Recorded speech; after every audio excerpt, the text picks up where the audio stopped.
আসসালামু আলাইকুম রহমতুল্লাহ। কি অবস্থা সবার? আশা করি ভালো আছেন এবং টেকবার্সের আরও একটি রিভিউ ভিডিওতে আপনাদের সকলকে স্বাগতম জানাই। তো আজকের ভিডিওটির টাইটেল দেখে আপনারা হয়তো বা এতক্ষণে বুঝে গিয়েছেন আজকের টপিকটা কি। অ্যান্ড ইয়েস, আমার মতে রেডমি নোট 9S হচ্ছে এই নোট সিরিজের 3টা ডিভাইসের মধ্যে সবথেকে বেস্ট। ঠিক কেন বেস্ট এই ব্যাপারটা নিয়ে আজকে আলোচনা করব।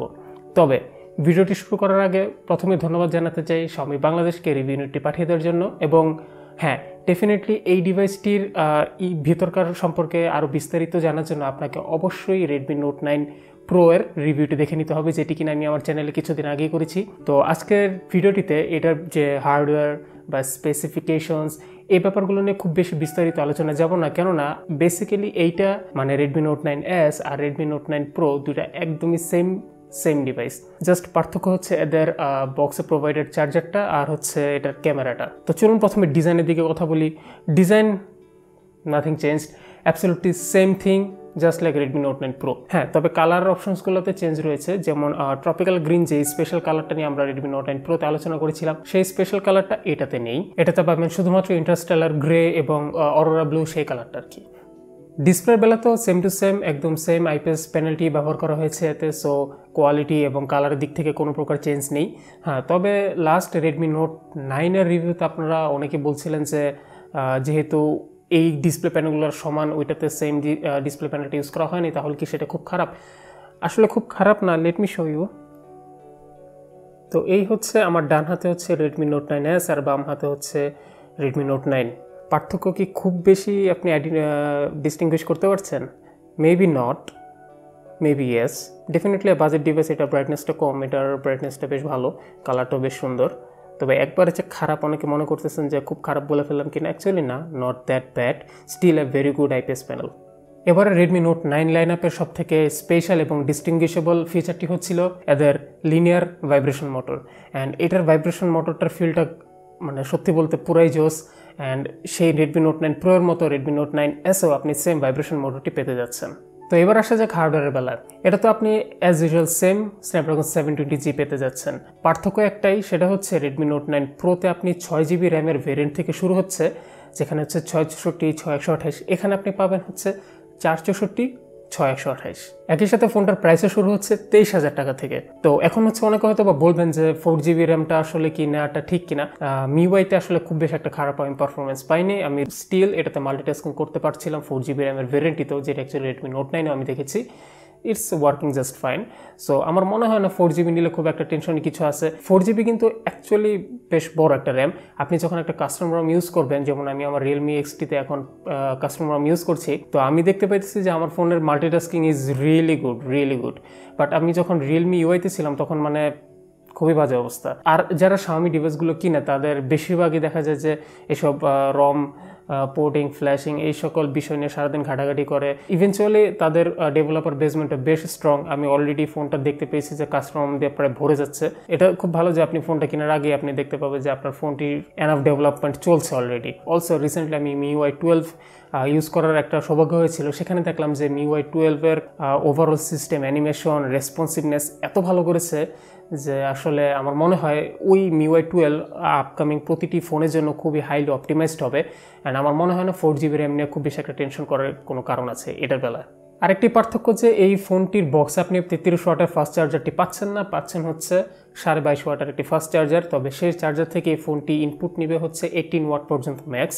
সো আপনি এটা থেকেও একদম same to same charging speed, অর্থাৎ আমার প্রায় 2 ঘন্টা 20 মিনিট থেকে 25 মিনিটের মধ্যে এটা ফুল চার্জ হওয়ার মতো একটা স্পিড পেতে যাচ্ছেন, যেটি কিনা রেডমি নোট 9-ও সেম। রেডমি নোট 9 প্রোতে কিন্তু পুরাই অসাম চার্জিং স্পিড, সেখানে মাত্র 1.5 ঘন্টা সেটা ফুল চার্জ হয়ে যায়। তো একদম same device, 5020 mAh battery, same chipset, same hardware, but কেন এটাতে শুধু 18 ওয়াট পর্যন্ত লিমিট করে দেওয়া তা আসলে আমি জানি না, হয়তো বা তাদের এটা বিজনেস স্ট্র্যাটেজি। আমার হাতে যদি এখন সেই 33 ওয়াটের চার্জারটি থাকতো তাহলে হয়তো বা একটু টেস্ট করে দেখতে পারতাম যে অ্যাকচুয়ালি কি এটা 30 ওয়াটের স্পিডটা সাপোর্ট করে কিনা। তবে আমার মনে হয় না করবে, কারণ তাদের অফিসিয়াল ওয়েবসাইটেও লেখা আছে 18 ওয়াট ফাস্ট চার্জার। সো মনে হয় না 18 ওয়াটের বেশি নিবে। আর ব্যাটারি ব্যাকআপ হচ্ছে অ্যাজ ইউজুয়াল সেম, দুইটা ডিভাইসে সেমই পাবেন, স্বাভাবিক ব্যাপার। So very good battery backup আমার মতে। স্ন্যাপড্রাগন 720G নিয়ে আমার মতামত ছিল এটা হচ্ছে অন অ্যাভারেজ স্ন্যাপড্রাগন 730G এবং হেলিও G90T এর থেকেও একটা বেটার পারফর্মিং চিপসেট। ওয়েল, পরিসংখ্যান অনেক কথাই বলে, ট্রাস্ট মি, বাট কথা হচ্ছে আপনি যখন রিয়েল লাইফে এটা যখন ইউজ করবেন তখন কিন্তু দেখবেন যে ব্যাপারগুলো আসলে নট এভরি টাইম যে পরিসংখ্যানের মতামত যাবে। হেলিও G90T এটা থেকে বেটার বেঞ্চমার্ক স্কোর করতে পারে, এটা সবাই দেখেছে।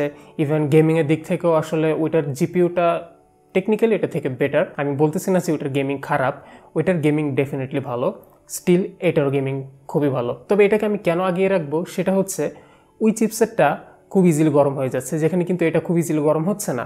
অ্যান্ড ওভার দ্য টাইম এটা যতটুকু গরম হয় তার থেকে বেশি গরম হচ্ছে হেলিও G90T। গরমের কারণে এফিসিয়েন্সি অনেকটাই কমে যায়, যার কারণে লম্বা সময় ব্যবহারে আপনি দেখতে পারবেন যে হেলিও G90T ডিভাইসগুলো খুব দ্রুত স্লাগিশ এবং স্টার্টারিং এবং ল্যাগে ভরে যাচ্ছে। সেখানে কিন্তু এই ডিভাইসটা এত সহজে হবে না।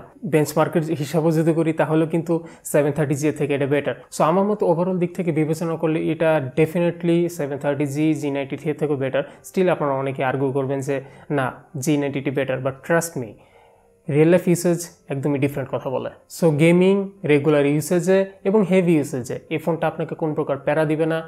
অ্যাটলিস্ট আমার ইউসেজে আমি কোনো প্যারা পাইনি। আমার কাছে মনে হইতেছিল যে হ্যাঁ, জাস্ট একটা 4GB version of Redmi Note 9 Pro আমি ইউজ করছি। তো Redmi Note 9 Pro রিভিউটিতে আমি আসলে হিটিংয়ের ব্যাপারটা নিয়ে আলোচনা করতে ভুলে গিয়েছিলাম এবং পরবর্তীতে আমি কমেন্টে পিন করে একটি কমেন্ট দিয়ে দিয়েছিলাম। আপনারা হয়তো অনেকেই দেখেছেন, বা যারা দেখেননি তাদের জন্য এখন আবার নতুন করে বলে দিই, এই ডিভাইসটি গরম হয়, বাট আহামরি কোনো গরম হয় না যে হাত দিলে হাত পুড়ে যাবে বা ডিম ঢেলে দিলে ডিম ভাজি হয়ে যাবে, এরকম কোনো গরম হয় না। তবে আপনার হেভি ইউজের থেকেও অনেক বেশি গরম হয় যখন আপনি ক্যামেরাটা অন করবেন। এটা একটু অকওয়ার্ড ছিল। ক্যামেরাটা অন করে বেশ কিছু সময় ওপেন রাখলে এই এরিয়াটা অনেক গরম হয়ে যায়, লাইক মনে হচ্ছিল যে G90T ইনস্টল করে দিচ্ছে এটার ভিতরে কেউ। তো উল্লেখযোগ্য যে পরিবর্তন সেটা হচ্ছে জাস্ট প্রাইমারি সেন্সরটায়। ওইটাতে পেয়েছিলাম আমরা 64 মেগাপিক্সেল, এটাতে পাচ্ছি 48 মেগাপিক্সেল, যেটা আমরা ভিডিওটির শুরুতে বলেছি এটি হচ্ছে GM2 সেন্সর। এটা হচ্ছে সেকেন্ড জেনারেশন 48 মেগাপিক্সেল সেন্সর, যেটা কিনা ফার্স্ট জেনারেশন সেন্সরের থেকে অনেক বেটার। আমি একটু পরে এক্সপ্লেন করতেছি। অ্যান্ড ওই প্রাইমারি ক্যামেরা বাদে যে আল্ট্রা ওয়াইড অ্যাঙ্গেল সেন্সর, তারপর হচ্ছে ম্যাক্রো এবং পোর্ট্রেট সেন্সর এবং front camera absolutely same. So আপনারা এই ক্যামেরাগুলো থেকে just like Redmi Note 9 Pro একদম সেম রেজাল্ট পেতে যাচ্ছেন। এবং ইভেন আমিও টেস্ট করে দেখেছি যে না, তেমন কোনো চেঞ্জ আমার চোখে পড়ে নাই, একদমই সেম যেমনটা ওই ভিডিওতে আমি বলেছি। HDR অটো মোডের ইস্যু রয়েছে, হ্যাঁ সেম এটা তো HDR অটো মোডের কিছু ইস্যু রয়েছে, সবসময় আপনার HDR অটো ক্লিক করছে না। তো এগুলো বাদে এর প্রাইমারি ক্যামেরা সেন্সরটি আমার কাছে খুবই ভালো মনে হয়েছে। 48 মেগাপিক্সেল এই সেন্সরটি থেকে ওই 64 megapixel definitely better. But Samsung sensor হলো এটা থেকে আমি বেশ ভালো পরিমাণে শার্পনেস পেয়েছি, অ্যান্ড হাই ডাইনামিক রেঞ্জ ডিটেলসও বেশ ভালো পেয়েছি, এবং কালারগুলো বেশ ন্যাচারাল ছিল। তো এই ফোনটা আমি যতদিন ব্যবহার করেছি আমার কাছে ক্যামেরাটা ব্যবহার করে মনে হচ্ছিল না যেন কিছু কমতি বা কিছু মিসিং, সামথিং মিসিং, এরকম আমার কাছে একদমই মনে হচ্ছিল না। ডেফিনেটলি ওভারঅল ডিটেলসের দিক দিয়ে 64 মেগাপিক্সেলের সেন্সরটির তুলনায় একটু কম, এটা আমিও মানি। বাট কথা হচ্ছে যে আপনি ঠিক 64 মেগাপিক্সেলটা পাওয়ার জন্য 23,000 থেকে যখন 27,000-এ জাম্প করছেন, সেটা হয়তো বা সামটাইমস ওয়ার্থি হবে না। তো আমার মতো যারা নর্মাল ইউজার রয়েছেন তাদের জন্য এই 48 মেগাপিক্সেল সেন্সরটি is more than enough. So এই ডিভাইসটা 23,000 টাকার বাজেটে even as a official device sweets very perfectly. তো লাস্ট ভিডিও Redmi Note 9 এর রিভিউর কয়েকটা কমেন্ট আজকে পড়তে চাই। নিশাত নেয়া বলছে, ভাইয়া Note 8 আনঅফিসিয়ালি 15K-তে পাওয়া যাচ্ছে, আমি জানতে চাচ্ছি ওভারঅল বিবেচনা করলে Note 8 বেটার হবে না Note 9? ডেফিনেটলি Redmi Note 9টাই ওভারঅল বেটার। মৌসুমী সাহু বলছে, perhaps G85 doesn't support 4K recording. হ্যাঁ, এই ব্যাপারটা আসলে আচ্ছা, তো ব্যাপারটা হচ্ছে হেলিও G85 এর যে অফিসিয়াল স্পেসিফিকেশন ওয়েবসাইটে রয়েছে সেখানে গিয়ে দেখেছি যে তাদের ক্যামেরা কতটুকু সাপোর্ট করে। সেখানে ইনফরমেশনগুলো লেখা ছিল এইভাবে যে 16+16 megapixel at 30 fps, 25 megapixel at 30 fps। আমি বুঝতে পারিনি আসলে সেটা আসলে কি বুঝিয়েছে। আমার মনে হয় যে G85 4K সাপোর্ট করে, বাট আমি এখন শিওর দিয়ে বলতে পারছি না। মোহাম্মদ রাসেল বলছে, ভাইয়া এটার চাইতে কি Note 7 Pro 6128 ভালো হয় না? এখন মার্কেট প্রাইস 19K।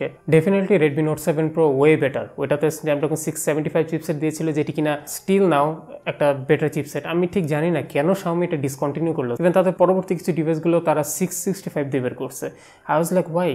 ওকে, হেলালুজ্জামান এবং ওশেন এক্সটি এরা দুইজনে দুটো কমেন্ট করেছে। তো সেখানে তারা বলতে চেয়েছে যে ক্যামেরার লেন্সের ভিতর নাকি বালু ঢোকে। ওয়েল, এই জিনিসটা আমি শুনি না আগে, অ্যান্ড আমার এটা পারফেক্টলি ফাইন, আমার এটাতে কোনো প্রকার বালু ঢুকে নাই। অ্যান্ড অন্যদেরও বালু ঢুকে কিনা সেটা আমি আসলে দেখি নাই, আপনাদের কমেন্টের পরে আমি ফার্স্ট জানলাম। অ্যান্ড আমার মনে হয় না এটাতে খুব ইজিলি বালু ঢোকার কোনো স্কোপ আছে। অ্যান্ড যদি বালু ঢুকেও যায় আসলে কিছু করার নাই, বেশিরভাগ ডিভাইসই ক্যামেরা লেন্সে ওভার দ্য টাইম অনেকগুলো বছর যাওয়ার পর এমনি বালু ঢুকে যায়। তবে অবশ্যই একটা ডিভাইস কিনলে চেষ্টা করবেন বালু ধুলামোলাময় এলাকাগুলোতে ফোনটা ইউজ না করার। সামিয়া সুলতানা বলছে, ভাইয়া আমার ফ্রন্ট ক্যামেরাতে পিক তোলার টাইমে বারবার গ্রিন হয়। মেবি তার পিকচার তোলার পরে হয়তো বা সবুজ হয়ে যাচ্ছে। আমার এই ইউনিটিতে এরকম কোনো প্রবলেম হয় না, এবং আমি আমার এই ইউনিটি রিভিউ করার পূর্বে একদম লেটেস্ট ওটি আপডেটটি দিয়ে তারপরে আমি আমার ব্যবহার শুরু করেছি। আমার মনে হয় আপনার ডিভাইসে যদি কোনো ওটি আপডেট এসে থাকে তাহলে সেটা আপনি খুব দ্রুতই দিয়ে নেবেন। তো এই ছিল রেডমি নোট 9S নিয়ে আমার মতামত।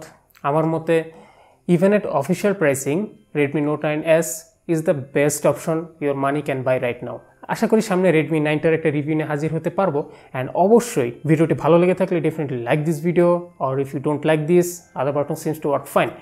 অ্যান্ড আপনারা চ্যানেলটিতে ফিউচারে কোন ডিভাইসটি বা কোন স্পেসিফিক গ্যাজেটস বা স্পেসিফিক জিনিসটা রিভিউ দিতে চান কমেন্ট সেকশনে কমেন্ট করে জানিয়ে দিন। যেই ডিভাইসটির আসলে কমেন্টস বেশি পড়বে সেই ডিভাইসটা আসলে গুরুত্ব সহকারে সবার আগে ভিডিও দেওয়ার চেষ্টা করব।